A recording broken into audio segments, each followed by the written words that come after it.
one messed up kingdom. They had some good kings, but even they weren't perfect. And then they had some really bad ones. What are you doing? I'm trying to find out what my elbows smell like, Skip. You can't smell your own elbow, JT? Actually, Professor Stopwatch is working a way that you can. It involves time travel. Time traveling your elbows a step into the future, and then turn around really fast.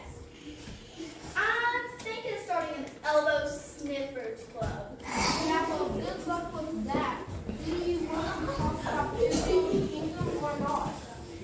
Oh, yeah, sure. How did that get started anyway? Didn't God start off leading Israel through people called judges? Yeah, I'm trying to remember my Bible history. I think I was passing notes to some of the other girls and girls in class when we had that lesson. No, I remember. And that's the boys and girls. Israel would fall away from God and would get in trouble. And God would raise up a leader who would get them out of trouble. And they called those leaders judges. Right. God is right here. We usually think about Jonah as the first of the judges. And the last judge was, let's see, some guy named Samuel. He led Israel for a long time, but he wasn't a king. He was a prophet and a priest. Huh? I wonder how they got from Samuel a king to kings. And why did they want a king anyway?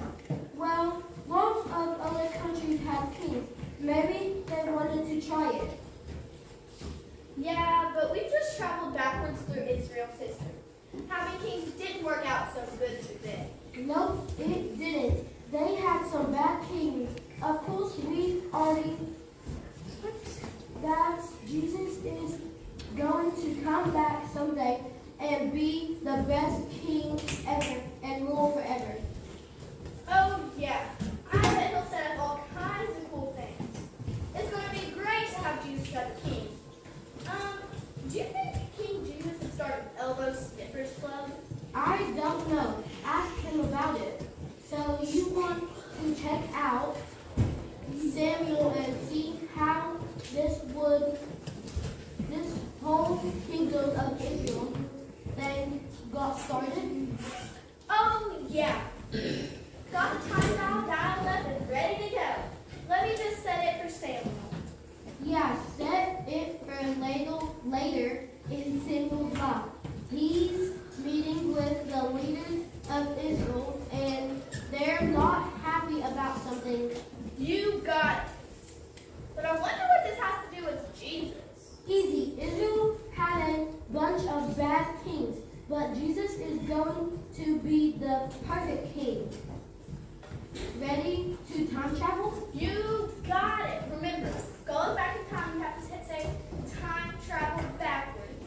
A Bart's image is let's do this thing.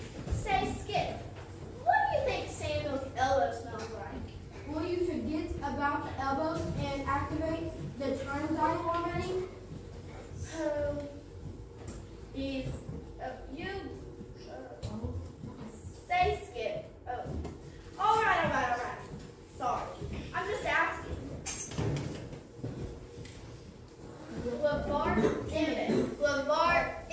LeVar Emmett. Wow, that always makes me dizzy.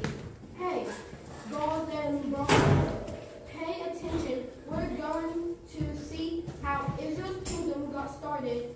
This should be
you.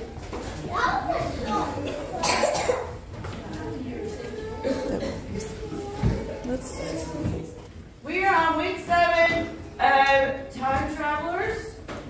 You can go back and watch the other week. I don't think I've got last week's up because last week was a really busy week for me. Just in case some of you guys did not know, I actually am a full-time special ed teacher in Lenore City. So sometimes I don't get everything done during the week, so I have to do them on weekends. So for you guys, but some of y'all didn't know that. And but anyway, so I will hopefully get last week's video up and this week's video up very soon. But if you missed any of the series, you can go back and watch it. If you missed Easter or if you missed Palm Sunday, you can go back and watch those videos. Those are already up. And if you've been doing the puppets at any point, you might want to go back and watch yourself and just see, what you think. So this week we're talking about the King of Kings. Last week we talked about Jesus saves the day. But today we're talking about the King of Kings. Go to the next screen. What does it say? Raise your hand if you can read this to me. All right. Read it to me. World's best boss. World's best boss. Have y'all ever seen these sitting around different places? Yeah, maybe your family, maybe your mom and dad or dad's a boss and they got one, or maybe they got one for their boss. So it says best boss. And it's a way to show appreciation for a really good boss. Who can raise your hand and tell me what is a boss? All right, Evelyn, what is a boss? Somebody that you follow, like you do what they say. Okay, somebody you follow and you do what they say. What else? A boss is like something that owns a place. They may own a place. Okay. What else? There's more. Those are good answers. No, you got your hand raised. She didn't have her hand raised. A leader in power. A leader in power. All of those are right. Somebody who is in charge of making sure that things do what they're supposed to do. Okay. And make sure they don't get hurt. Okay, they can make sure you don't get hurt. What do you got? They're going to be in control. They can fire you or hire you. So, what is a boss? That's what I asked. bosses, love. Well, a lot of bosses do. We hope all bosses love people. The sound Okay. stuff. Yep, some help.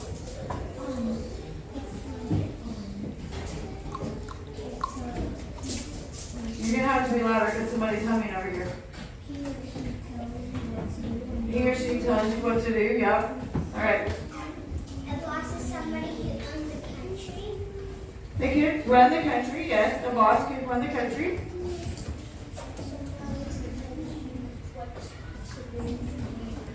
Yes, somebody tells you what to do and you do it. I can't hear you. Someone who owns a company. Somebody who owns a company. So those are all what bosses are. And you can have it, most places have good bosses. Sometimes you might not have a good boss, you might have a really bad boss. And I'm sure that some of your parents can tell you they've had good and bad bosses through the years. And if you don't know, ask your family, say, hey, have you had some good bosses and bad bosses? And just ask them today when you get home. And if you have a really good boss, it's fun to work at a place. Even if it's hard work, you have a really good boss, you get in there and you work really hard. If you have a bad boss, even if it's an easy job, you don't really want to do it. But bosses are leaders. And they're everywhere you look. Schools have leaders. Churches have leaders. So at school, you've got your principal. At church, we've got Pastor Scott. And businesses have leaders. That would be the owners of the company. So for Walmart, it used to be Sam Walton. I think he's passed away. But there's different bosses are leaders. And then they have managers and things like that at different companies. Even countries, like you said, have leaders, like the president. So we have bosses all over the place. But guess what? A good leader means things are doing really well, and a bad leader means they're not.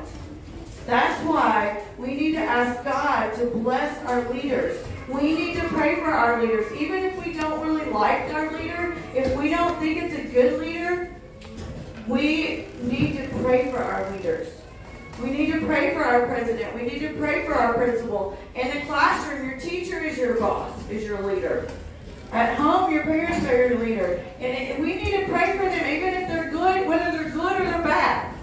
We need to pray for them because they need God to help them when they're being a good leader, but they really need God to help them when they're not being a good leader.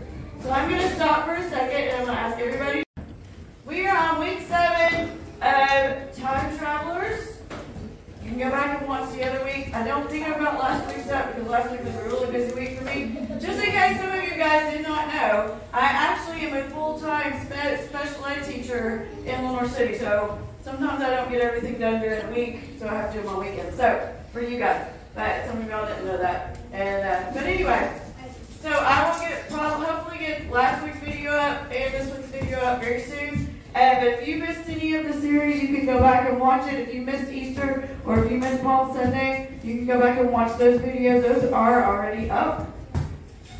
And if you've been doing the puppets at any point, you might want to go back and watch yourself and just see, what you think.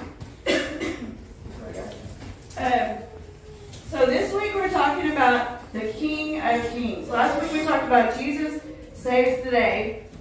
But today we're talking about the King of Kings. Go to the next screen. What does this say? Raise your hand if you can read this to me. All right. Read it to me. World's best boss. World's best boss. Have y'all ever seen these sitting around different places? Yeah, maybe your family, maybe your mom and dad or dad's a boss and they got one, or maybe they got one for their boss. So it says best boss. And it's a way to show appreciation for a really good boss. Who can raise your hand and tell me what is a boss? All right, Evelyn, what is a boss? Somebody that you follow, like you do what they say. Okay, somebody you follow and you do what they say. What else? A boss is like something that owns a place. They may own a place. Okay. What else? There's more. Those are good answers. No, you got your hand right. She didn't have her hand. A leader in power. A leader in power. All of those are right. Somebody who is in charge of making sure that things do what they're supposed to do. Okay. And make sure they don't get hurt. Okay, they can make sure you don't get hurt. What do you think? They're going to be in control. They can fire you or hire you. So, what is a boss? That's what I asked. bosses, love. Well, a lot of bosses do. We hope all bosses love people. The smell. Okay. Yep, some help.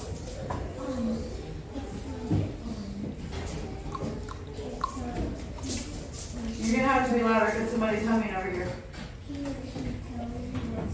He or she tells you what to do, yep. All right. A boss is somebody who owns the country. They can run the country, yes. The boss can run the country.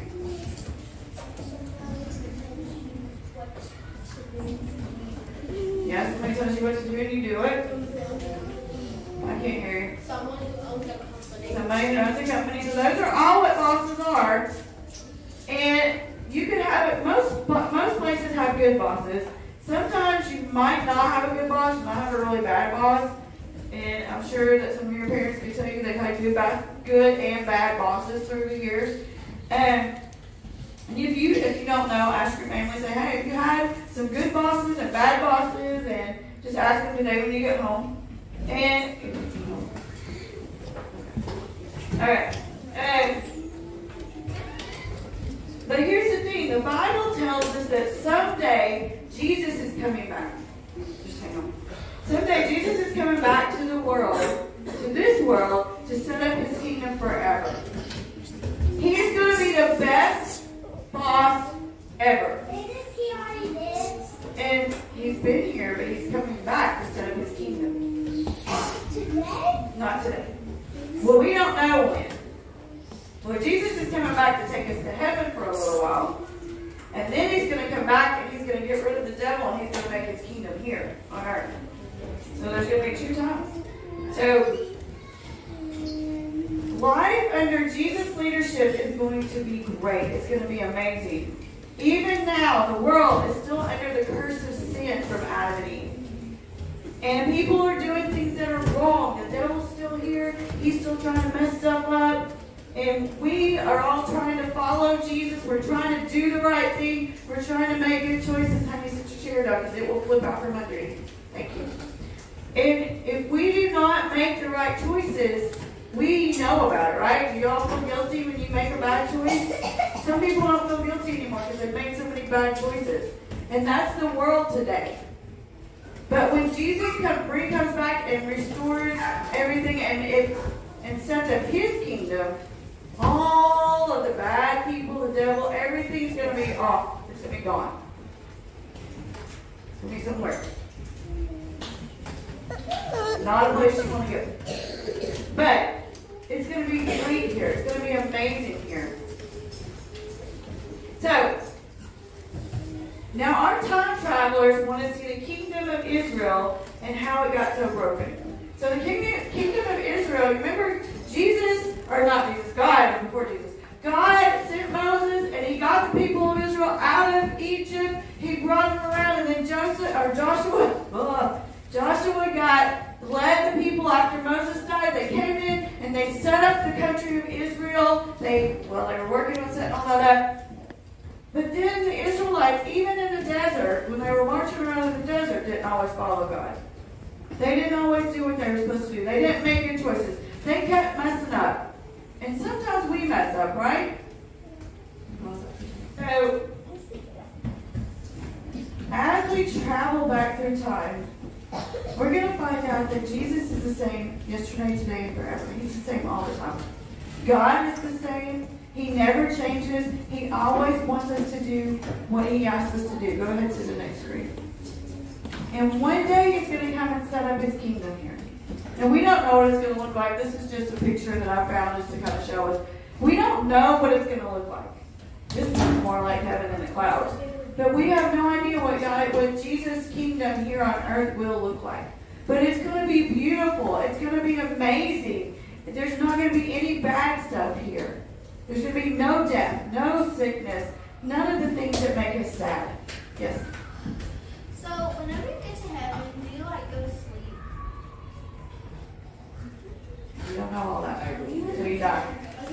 Like, when he makes when he makes his kingdom on earth or whatever, is he gonna, is there gonna be, buildings?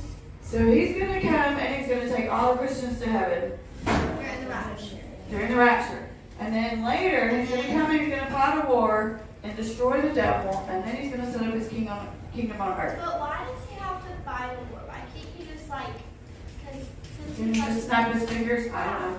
I'll have to ask him that. He did snap his fingers and do a lot of things because God can do it. We learned that one Wednesday night.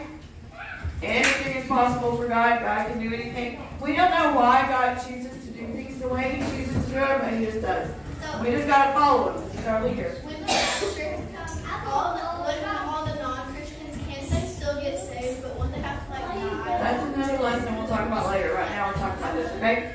I know, that's a very interesting thing. We'll talk about that another time, or we can talk about it later, but I got to finish this lesson before I think Pastor Dylan's preaching today, or Pastor Scott? Anyway, whoever's preaching today, we got to get done with this lesson first. But that's a great lesson. We will talk about it. But we got to finish this lesson first. So let's not get sidetracked.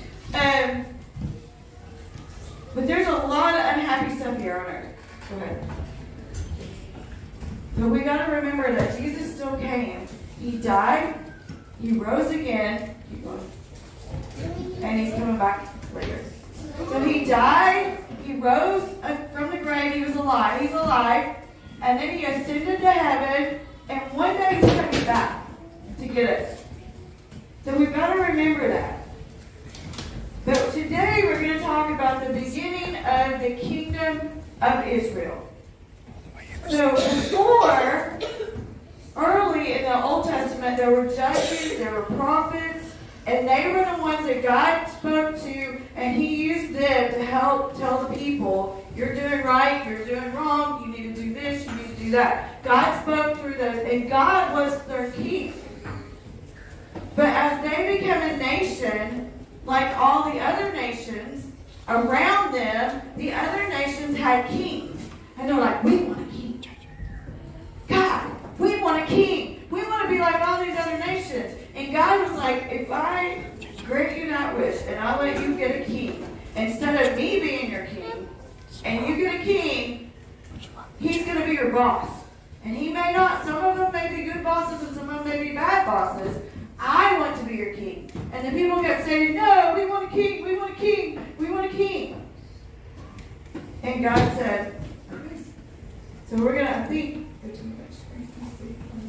yes. So we're going to watch this short little video about what happened when Israel was asking for a king. Okay? 1 Samuel 8 through 10, chapters 8 through 10 is what this video covers, if you want to look it up. Not today, but later.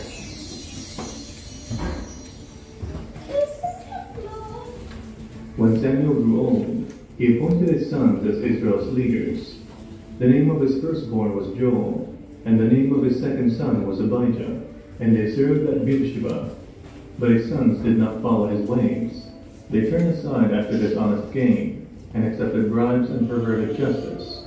So all the elders of Israel gathered together, and came to Samuel at Ramah. They said to him, "You are old, and your sons do not follow your ways. Now appoint a king to lead us, such as all the other nations have." But when they said, "Give us a king to lead us," this displeased Samuel. So he prayed to the Lord, and the Lord told him, Listen to all that the people are saying to you. It is not you they have rejected, but they have rejected me as their king, as they have done from the day I brought them up out of Egypt until this day, forsaking me and serving other gods, so they are doing to you. Now listen to them, but warn them solemnly, and let them know what the king who will reign over them will claim as his rights. Samuel told all the words of the Lord to the people who were asking him for a king. He said, "This is what the king who will reign over you will claim as his rights. He will take your sons and make them serve with his chariots and horses, and they will run in front of his chariots. Some he will assign to be commanders of thousands and commanders of fifties, and others to plow his ground and reap his harvest, and still others to make weapons of war and equipment for his chariots. He will take your daughters to be perfumers and cooks and bakers. He will take the best of your fields and vineyards and olive groves, and give them to his attendants. He will take a tenth of your grain and of your vintage, and give it to his officials and attendants, your male and female servants, and the best of your cattle and donkeys he will take for his own use. He will take a tenth of your flocks, and you yourselves will become his slaves. When that day comes, you will cry out for relief from the king you have chosen. But the Lord will not answer you in that day." But the people refused to listen to Samuel. "No," They said, "we want the king over us. Then we will be like all the other nations, with a king to lead us and to go out before us and fight our battles." When Samuel heard all that the people said, he repeated it before the Lord. The Lord answered, Listen to them and give them a king. Then Samuel said to the Israelites, "Everyone go back to your own town." Samuel anoints Saul. There was a Benjamin, a man of standard, whose name was Kish, son of Abiel, the son of Zerah, the son of Bethuel, the son of Aphiah of Benjamin.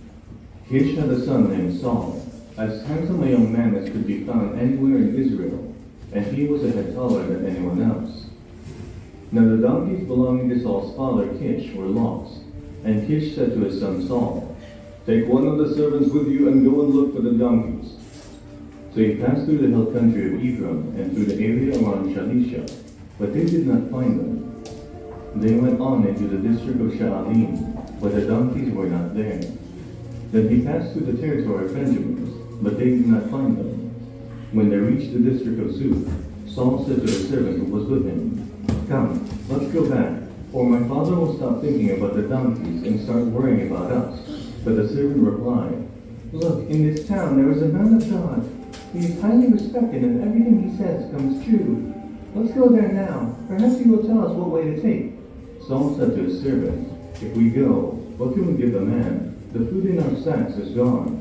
We have no gift to take to the man of God. What do we have?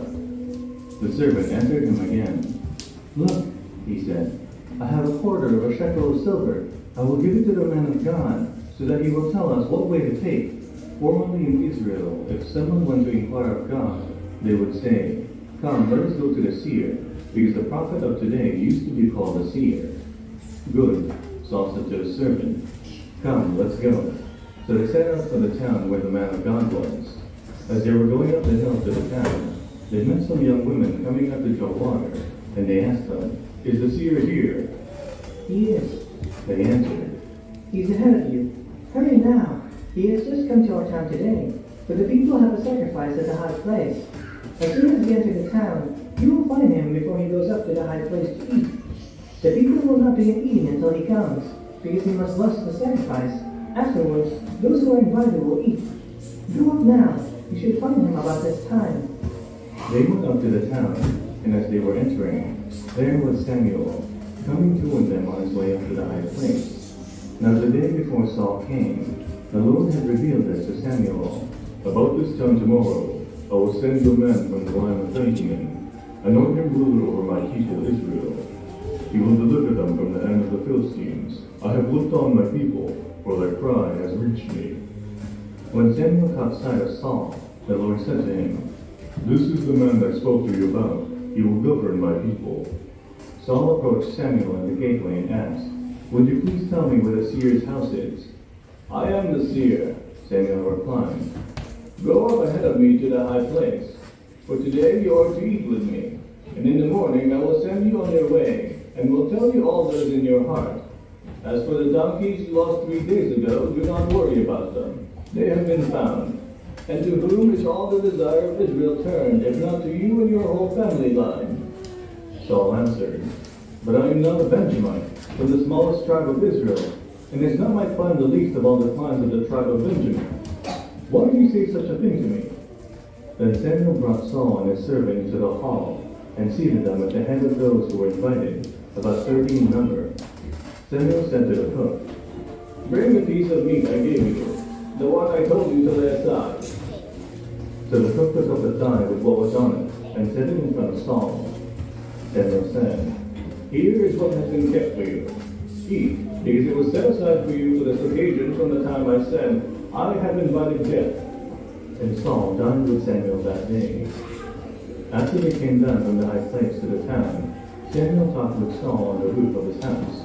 They rose about daybreak, and Samuel called out to Saul on the roof, Get ready, and I will send you on your way. When Saul got ready, he and Samuel went outside together. As they were going down to the edge of the town, Samuel said to Saul, Tell the servant to go on ahead of us. And the servant did so. But you stay here for a while, so that I may give you a message from God. Then Samuel took a flask of olive oil and poured it on Saul's head, and kissed him, saying, Has not the Lord anointed you ruler over his inheritance? When you leave me today, you will meet 2 men near Rachel's tomb, at Zelzah on the border of Benjamin. They will say to you, The donkeys you set out to look for have been found. And now your father has stopped thinking about them, and is worried about you. He is asking, What shall I do about my son? Then you will go on from there until you reach the great tree of Tabor. 3 men going up to worship God at Bethel will meet you there. One will be carrying 3 young goats, another 3 loaves of bread, and another a skin of wine. They will greet you and offer you 2 loaves of bread, which you will accept from them. After that, you will go to Gibeah of God, where there is a Philistine outpost. As you approach the town, you will meet a procession of prophets coming down from the high place, with lyres, timbrels, pipes, and harps being played before them, and they will be prophesying. The Spirit of the Lord will come powerfully upon you, and you will prophesy with them, and you will be changed into a different person. Once these signs are fulfilled, do whatever your hand finds to do, for God is with you. Go down ahead of me to Gilgal. I will surely come down to you to sacrifice burnt offerings and fellowship offerings. But you must wait 7 days until I come to you and tell you what you are to do. Alright, get it over. Alright, so in that, I know that was a little bit longer than what I was just saying, but it gave me the whole story.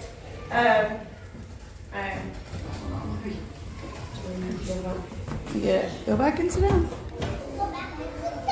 Thank you. All right, so. All right, so. Back one.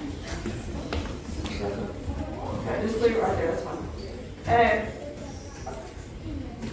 So in the video, we learned that the people of Israel asked for a king. But God said, no, you don't want a king. I am your king.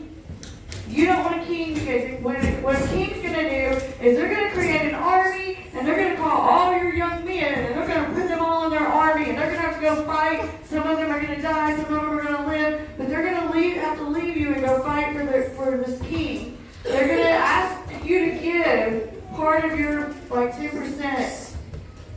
Like taxes. Of your taxes. They're gonna tax you. They're gonna do this. They're not gonna treat you well.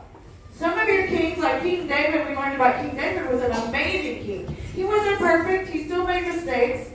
But then they had other kings that caused them to get attacked and taken off into slavery because they weren't good kings. And God allowed other countries to come in and take them over. Because they weren't a good king and they weren't listening and doing the right thing. So that's what God told him was going to happen, but they really wanted a king. So he ended up having Samuel to anoint Saul as the first king of Israel. Now we learned later that Saul started out worshiping God. Saul started out doing the right thing. And as Saul got more and more popular as a king, he got cocky. And he also started letting other people come into the kingdom. Other women, he started marrying wives. At that time, they had more than one wife. But he would bring in wives from the other countries, the other towns around them that didn't believe in God. And he would started worshiping other gods instead of the true God. And God's like, I'm done with Saul, and he ended up anointing David, and that's another story. We've already had a lesson on that. Wasn't Saul turned evil, and then Jesus had to come and put scales on Saul's eye, and it's like I don't know. Jesus didn't come, but Jesus wasn't born yet. But well, that's another lesson you'll have to go look at. Yeah, he did do that for some in one of the participants. Did he try to Paul or something? He did do that to Paul. I thought it was Saul, and then Jesus changed. Well, okay. So there's a difference. Yes, we didn't need to address that. So there's two different people that are talked about in the Bible named Saul. This is King Saul, way before Jesus was born. Then after Jesus was born, died, rose again, and ascended to heaven, there was Saul that Jesus changed his name to Paul. And yes, Jesus came down in a vision and spoke to Saul, and he changed his name. Yeah, he had scales on his eyes. Yes, that's what you're talking about. So that's two different people. So that's after Jesus was born, died, rose again, ascended to heaven. That was a different Paul. Saul, that Jesus changed his name to Paul. But this is King Saul. So this is the first ruler of Israel. Hang on, let me get through this. The church to be over.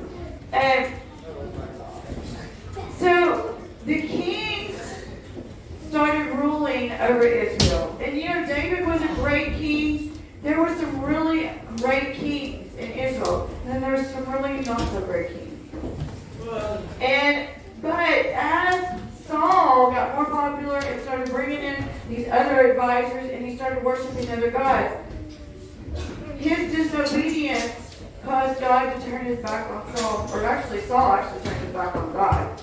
And God had to pick a new king, which ended up being David. You can look through our videos because we've had stories on David and how Saul chased him and tried to kill him. Yeah. So you can go back and look at those videos later. But this is talking about when Israel got their first king. Keep going. So here's the thing, though. We need to make sure that we keep Jesus our king. We don't have kings now, and you're going to flip that chair over.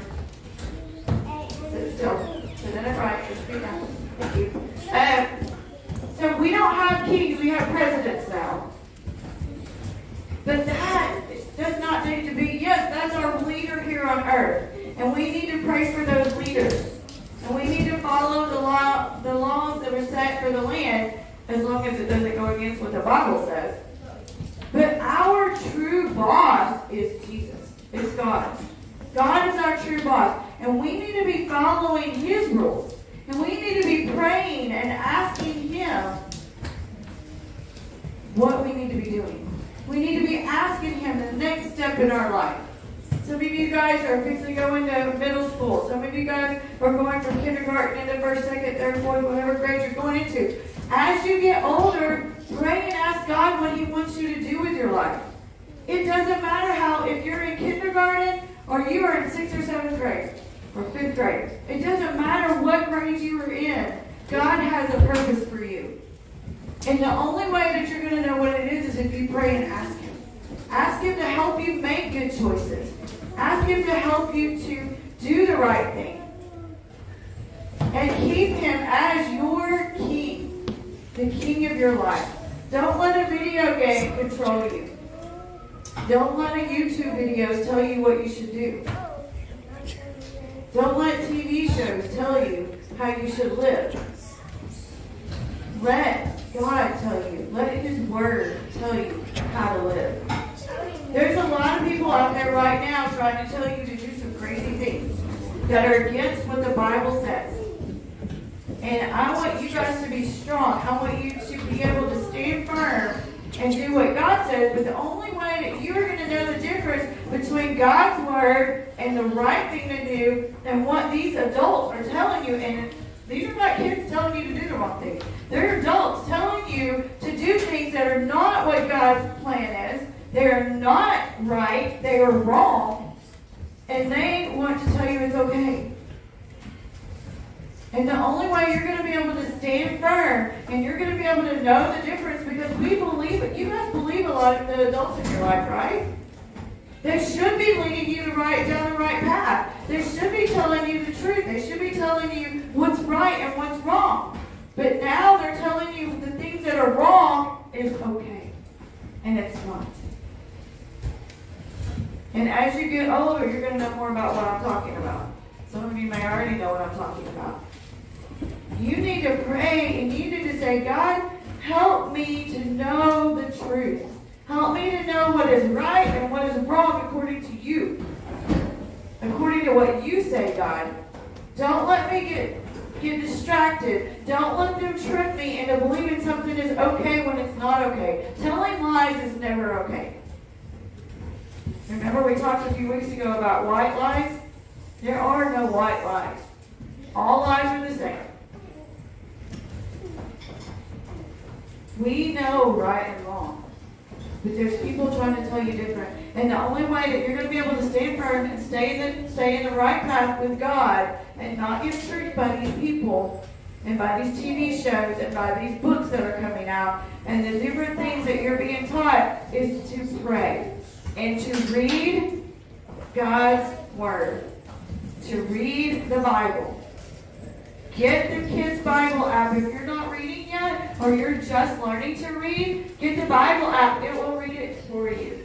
But make sure you got one that is truly on the Bible. I posted it in our Facebook page. I sent out links to it. It's through the YouVersion. There's a kids' Bible app. There's an adult Bible app. Get it and get into the Word so you don't get tricked.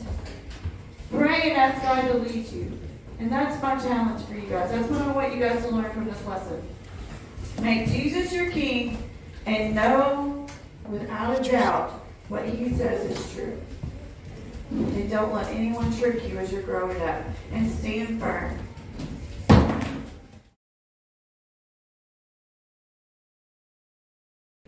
Oh, why can't it be peaceful like water? Legacy.